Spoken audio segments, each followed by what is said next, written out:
ang sa indong paramareta. Si Ron Eno.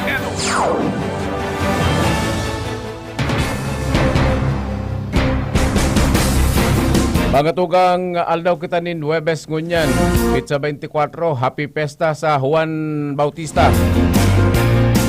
Kuya mga nagbabagang headline sa lado lokal, pamayukan na PNP sa Bicol, pig-welcome sa Sanggunian na Panlalawigan.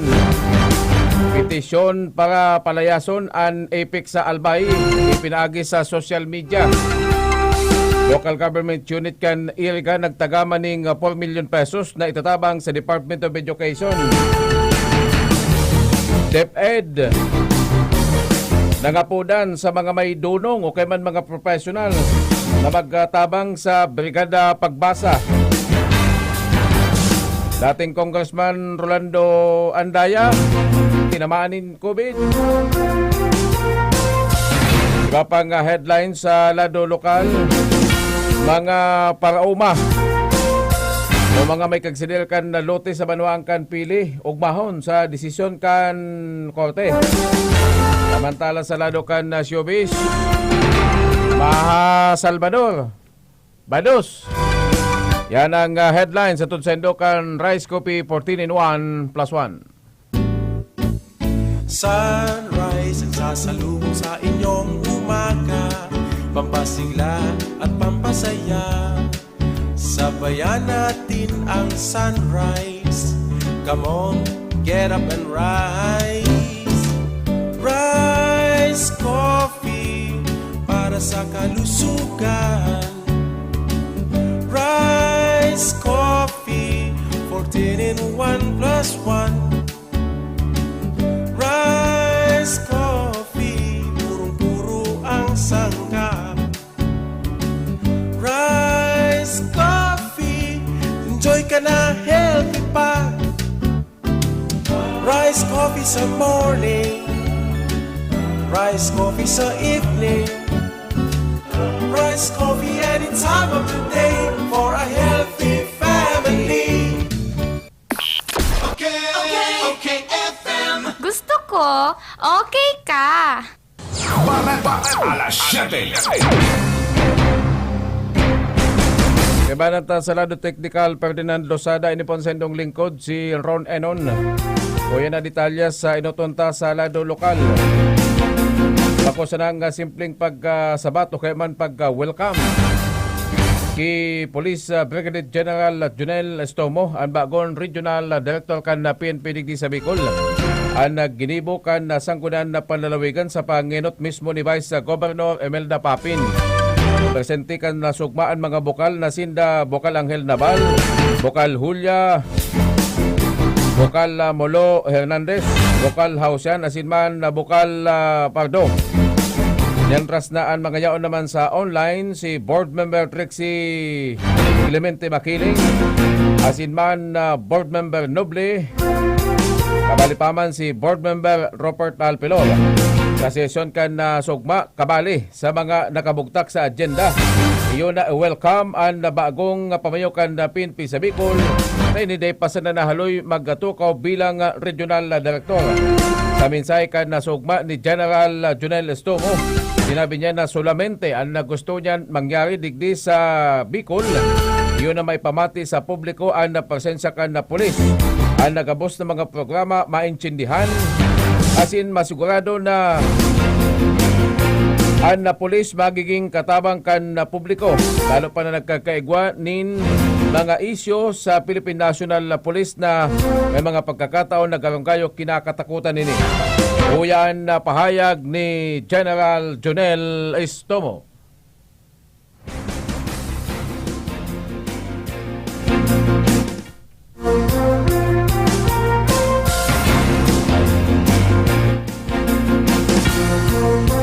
Babalikantaan na pahayag na yan ni Estomo sa iba pa na detalya sa lado lokal.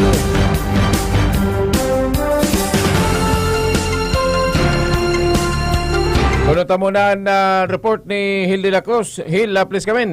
ipinahayag ni Professor Rene Gomba ang pamayo kan Public Safety Office di Salog kan Ciudad Dingnaga na pinaapod ni Alcalde Nelson Ligacion ang mga personay kang Naga City Epidemiology and Surveillance Unit o SISO asin iba pang maayon siya nakatabang sa pagresponde sa pandemya para tawan ni mga kanigong solusyon ang mga dapat na ayuson sa pagtaong serbisyo.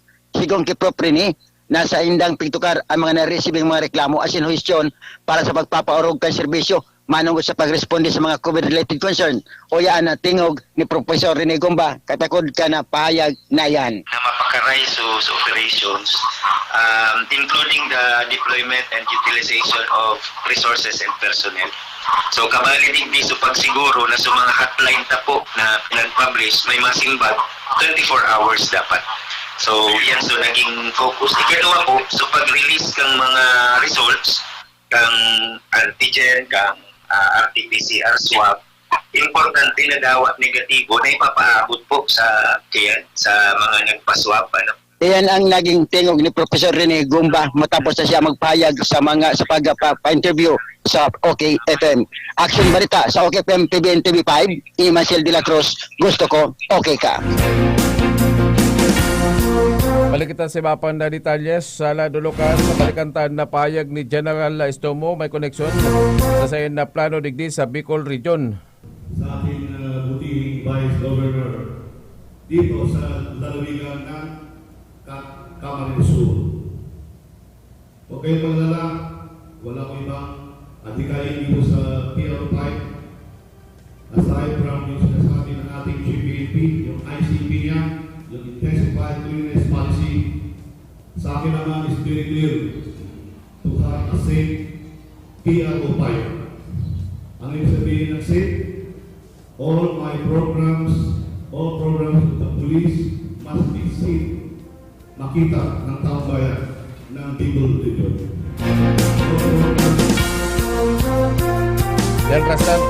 Yan rastanto daw medyo lubog-lubog sanaan na boses ni General Estomo tayaon sa Salawkan Session Hall. O yan mas makonsilong ginibukan na sa toyang Vice Governor. Nakisabayan siya sa pagkanta o nagjuitan na duwa. Nagkapoon inot sa kantang Isang Linggong Pag-ibig. Sinundang kan kung liligaya ka. Kasi General Estomo pala matibay man magkanta. Ko ang pag-ibig niya, tutunan ako ng kagustuhan mo, sapat na ang minsan, minahal mo ako. Yan ang malumuyon na boses ni Police Brigadier General Jonel Estomo. Sa iba pa na detalya sa mga tugang sa lado lokal, tinamaanin COVID si dating Congressman Rolando Andaya Jr. Inihulimangkan na sa iyang daing untok na paglibot tangani sa nang kaulayon ang mga naghahagad nin tabang sa saya. Inot sa Banuangkan Pasakaw, sa Banuangkan na San Fernando asin ang paulit-ulit niyang binabalikan. Yun na Banuangkan na pili, lalo na ining mga may kagsedel kan na luti na nagreklamo sa planong pagbakal kan na Kapitolyo sa sendang kadadagaan katahit sinakan na Kapitolyo Provincial. Kan sugma pinaglinaw mismo ni Andaya na dapat pagbasang-basangon ang COVID. Kasi nga tinamaan, apisal kan siya natudok naman ni COVID vaccine. Kung kaya dapat talagang mag-ingat ang nagabos na tao, asin totoo talaga ang COVID. Asin bako ining istorya sana o yan na konfirmasyon ni Andaya. Manunugod sa mga ECQ, GCQ na yan, ay seryoso kong tapo yan. Ako mismo testigo po. Ako, positive po ako sa COVID ngunyan. Inaako ko sa Indo. Naka-isolate po ako ngunyan para hinampawara naman na ako dyan sa duman sa pili sa paka ano-ano ko man o maray nga nita naagapang ko isolate ngunyan mamundo man pala pagsulo ko lang talaga sa sarong lugar di sa Manila ngunyan ang testing ko every 3 days 15 minutos makalampas ang alas 7. Kunon tan linya kan Manila sa pagiman ni Darius Biquillo. Darius, please come in.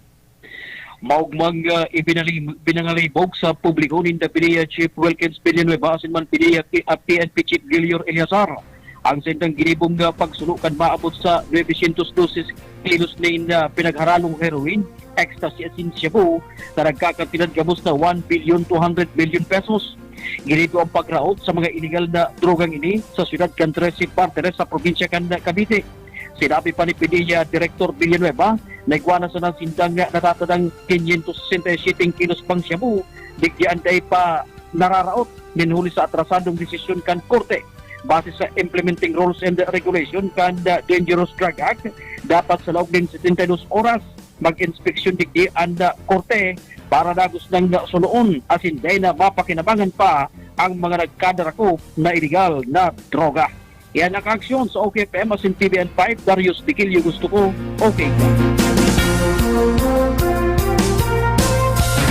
Mayo man ning pinag-iba ang nakamugtakan ka nakaagin mga taon asin ngunya na nasa lindong kan na pandemic ang napagkatukdo sa mga estudyante sa Alternative Learning System o kaya man AL. Inimbagay na pinaglinaw mismo kan nasugma ni Ma'am Imelda Nardo, ang focal person kan na AL sa digdi sa Kamsul. Sinabi niya na pinag-apod na module asin na community learners ang pasistema. Yaon sa luwas ang nasendang pag-adal asin igwanin mga module na kinakaipuan simbaganin na tama. Apera kayan, igwan naman in mga lugar na sinda pwedeng dumanan sa limitado sa nang bilang na sinda pwedeng makapag-aadal ning tultol. O yan na kumpirmasyon kayan ni Ma'am Imelda Nardo. Kung ano po, ang mga learners na po hindi, mayo po sinda sa ilaugang classroom.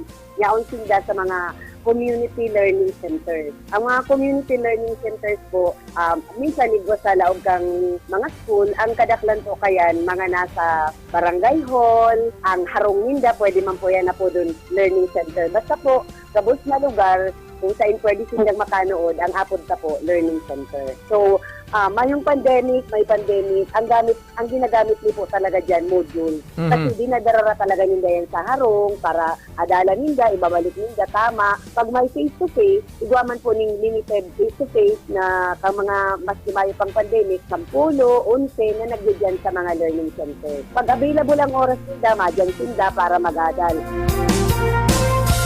Yan rastanto ay dinagdag kani ang Brigada Pagbasa kan the Department of Education na kaisipan iyon na matukloan sa pagbasa ang mga kakian na medyo maluya sa sendang pag-eskwela o nasasakitan pagbasa. Pagapudang kangunyang kan na Department of Education na kung pwede si mga madudunong, si mga tapos sa pag-eskwela na dahil managayo sibot sa sendang buhay o lalo na si mga gustong mag-apply sa Department of Education, dapat mag-voluntad na magtabang tanganing basahan o tukduan pagbasa ang mga estudyante sa elementary o kaya man aniba sa high school. Uya pa nadagdag ni Ma'am Imelda Nardo. Para mawara itong illiteracy, tapos maski puro papaano makanood ang mga data taong magbasa, ang hinahanap ng mga volunteers, bako man lang po talagang mga teachers. Ang hinahanap ng mga volunteers, si mga magurang tapo dyan, na at least matawan ninda ning oras, maski sarong oras ang mga aking ninda, maski itong mga marong po technique lang na na pagtukdo sa pagbasa, o katon baga kang mga panahon, mga katon, arog lang po kaya nang importante po ang mga akit sa panahon mo niya na pandemic, may manudan po sila. 20 minutos, makalampas ang alas 7, magpapalawig kan GCQ sa Perang Banwaan sa Kamsur. Pinaburang kan na Banwanin na Galsitorena. Ang detalyes magali kay Carlo Baldosa. Carlo, please come in. Pabor ang lokal na gobyerno kan Galsitorena na palawigon pa ang pagpapotod kan GCQ sa Pirang Banwaan kan Camarines tanganing mas pangmapahuros ang bilang kan mga tinatamahan kan coronavirus. Sigun kaya kini Nelson Buesa, kulang ang 14 días para patudon ang mga tao sa pinapasunod na reglamentos sa lindong kan GCQ ang General Community Quarantine. Takon babasehan hiro kan mga residentes, maobserbaran na anos paglapas sa health standards ang pinigibukan mga ini o nakon daing nagbabantay.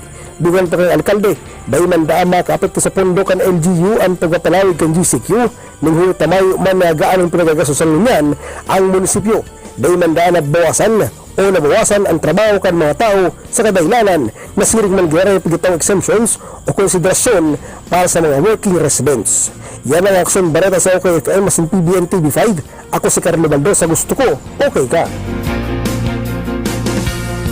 Nakakuanin kusog buot asin na paglaom ang mga may kagsidel kan na daga nakabali sa mga babakalon kan na Kapitolyo Provincial sa pagimang kan expropriation kan nasugma ipinahayag ni dating Congressman Rolando Andaya na may development takan mag-file ning TRO si Attorney Abilino Sales kabali sa mga abogadong minarrepresentar sa mga palauma.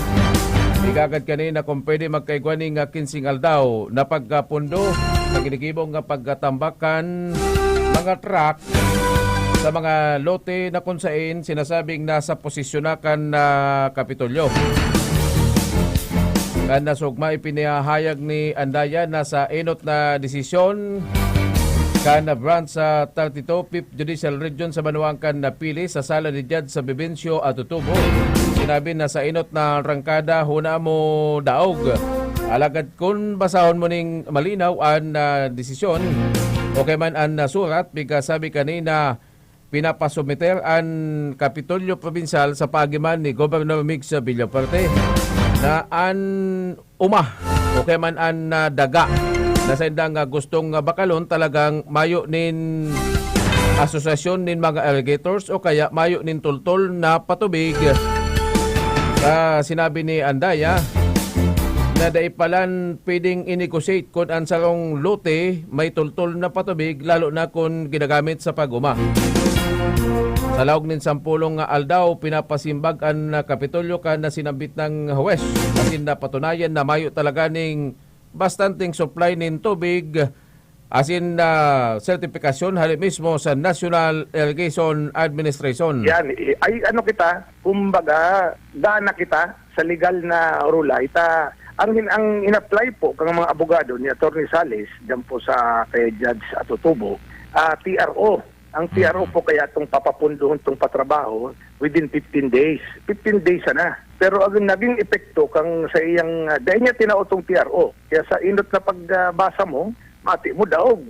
Pero kung babasahon mo itong hawak ang desisyon, ay bako sa ng 15 days, garo forever na dahil na po makakawapoon. Ang desisyon po niya, dapat po ang petitioner, ang petitioner po, ang probinsya, ang gobernador sa paagi po kang gobernador. Within 10 days, kang pag-order kang ng judge, magtao po ning kumbaga under oath ang gobernador na nagsasabi na mayo pong irrigation system na yaong po nyan dyan sa kadagaan na pigbulldozer ninda. Magsabi siya, magkuha ng sertifikasyon na mayong existing national government irrigation project dyan sa Laog Kayan. Ang epekto po kayan, dahil sinda mga ako ang sertifikasyon. Abangan ang kompletong detalyas kan balitang ini sa riding in tandem masin man todo aksyon. 24 minutos makalampas ang alas 7. Ikasampulong harong na pinatugdok ni Father Pitapit sa Libmanan ginagamit na kan mga benepisyaryo. Ang detalyos magali kay Ernie Marpil. Ernie, please come in. Uminabot na sa 10 harong o typhoon resistant building na patugdok ang grupong Librit sa paagi ni Padre Dawi sa Banuaan kan Libanan.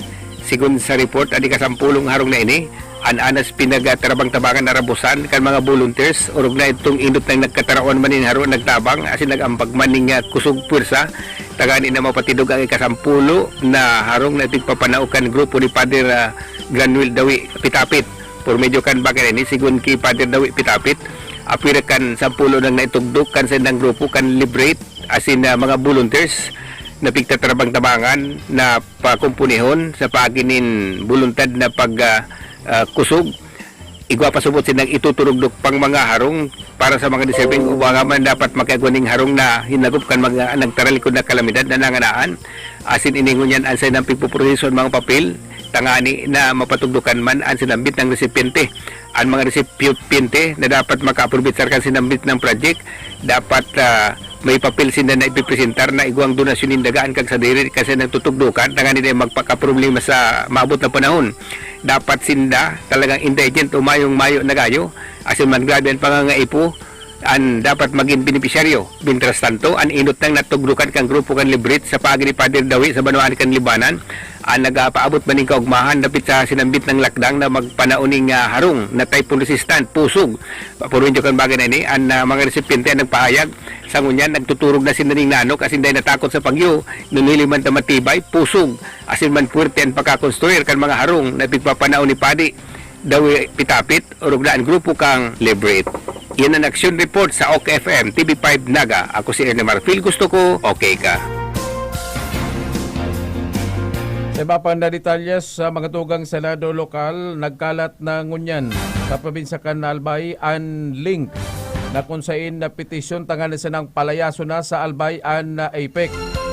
An APEC kaya iyo an na pribadong kumpanya na nagpapadalagan na kan Albay Electric Cooperative. Pinapanginutan ini ni Vince Kasilihan. Matatandaan si Vince Kasilihan, enot nang pinagramalan kan mga pulis kan siya magsagibo nin rally sa tubangan na mismo kan Alico dati nangunyan na APEC na kinukontra niya ang privatization kani. Ngunyan palpak ng interoan na serbisyo kan na APEC asin man nagpaparamahal ang singil sa kuryente. Si Kasilihan ipinapakalat ngunyan sa pagimangkan na social media na petisyon tangan sa nang magpirma ang mga member consumer kan na APEC na ibalik ini sa dati. Napalpakan na serbisyo kan piga pribadong dating Albay Electric Cooperative. Lumang kita sa syudad kan na Ilga, ultimong nga detalye sa lado lokal. Inumaw si Alkalde Madel Alpilor na ginibong lakdang kani matapos na magkatao na sugma nin 20,512 gayong kahon. May mga bond papers o mga papel asin pinagka-turnover ini sa schools divisions superintendent sa pagiman ni Dr. Danilo Despe. Sabi mismo na ang Ilga City Division nagpaabot na nin na pasasalamat. Ini pagkatapos na mag-allocate nin 4 million pesos sa taon na 2021 asin ini sa pagimangkan na Schools Education Fund SEF na taon-taon itinatao kan local government unit. Sinabi ni Dr. Danilo SP o Despi, magagamit ang mga coupon band na yan sa paggibo ng mga instructional materials sa kabukos na subject maggapoon na Kinder 1 sagkod na grade 6 asin maggapoon naman grade 7 to grade 12. Papakinabangan ini kan 36 na mga elementary schools, 12 secondary schools sa bilog na syudad kan Iriga. Daon man mismo ang bagong Assistant School Division Superintendent sa pagiman ni Dr. Maria Sheila Laguda asin mismong ang Local School Board Secretary Mrs. Isabel Ong ang presente sa pagresibi kan pagkadakol-dakol na mga coupon band na pinagka-turnover ni Alkalde Madel Alpilor sa Department of Education. Mga tugang sa lado na kita kang showbiz.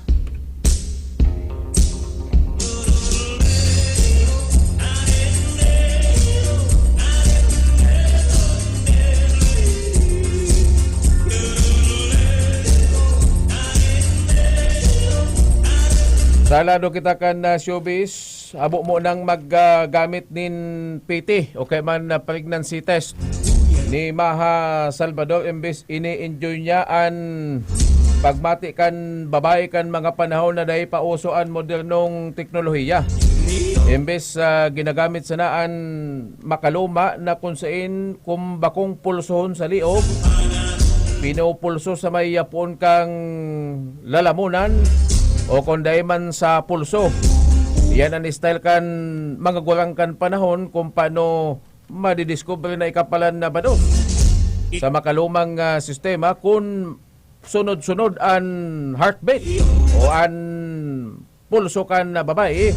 Alangkaw subot ang posibilidad na inibados na bagay iyo ang namamati ngunyan ni Maha Salvador. Pala nga nita may mga pagkakataon na sa iyang karelasyon na si Rambo. Bako ni si Rambong action star. Kaya si Rambo Nunez Ortega sa siyang Events and Public Relation Company President. Asin man na digital influencer marketing agency.